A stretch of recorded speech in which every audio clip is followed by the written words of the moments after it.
c'est qui?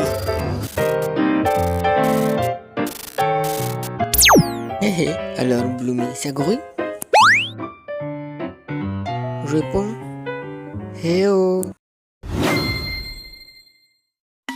La négritude, c'est en d'autres termes la personnalité africaine. C'est l'ensemble des valeurs de civilisation du monde noir. Quel peut être le but d'un écrivain noir, d'un poète noir ou même d'un politique noir?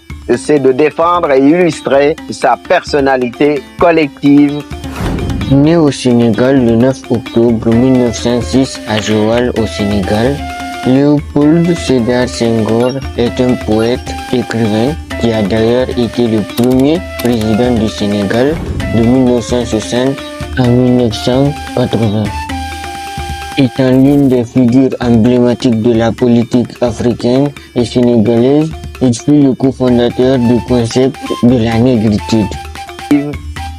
Sa négritude. Tout l'effort de ma génération a été de défendre et de manifester ces valeurs de civilisation, de les défendre et manifester d'abord sur le plan culturel, mais encore sur le plan politique en travaillant à la décolonisation. Premier africain à siéger à l'Académie française, Sédar Senghor a fermement marqué la littérature et la diplomatie du XXe siècle.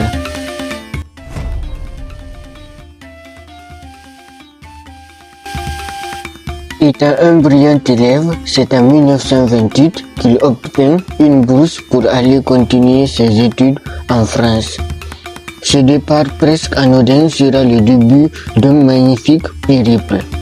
D'ailleurs, il deviendra le premier agrégé, c'est-à-dire le premier titulaire de la grammaire africaine. En 1930, à Paris, il aura la chance de côtoyer Aimé Césaire et Léon Gontran Damas. Ensemble, ils créeront un mouvement appelé Négritude, un mouvement panafricain qui visait à réhabiliter la culture, l'histoire et la fierté des peuples noirs. Nous pensons que le travail des militants de la négritude n'est pas achevé, car la négritude n'est pas fermeture sur soi, n'est pas racisme. Ayant eu sa nationalité française, Senghor sera fait prisonnier de guerre.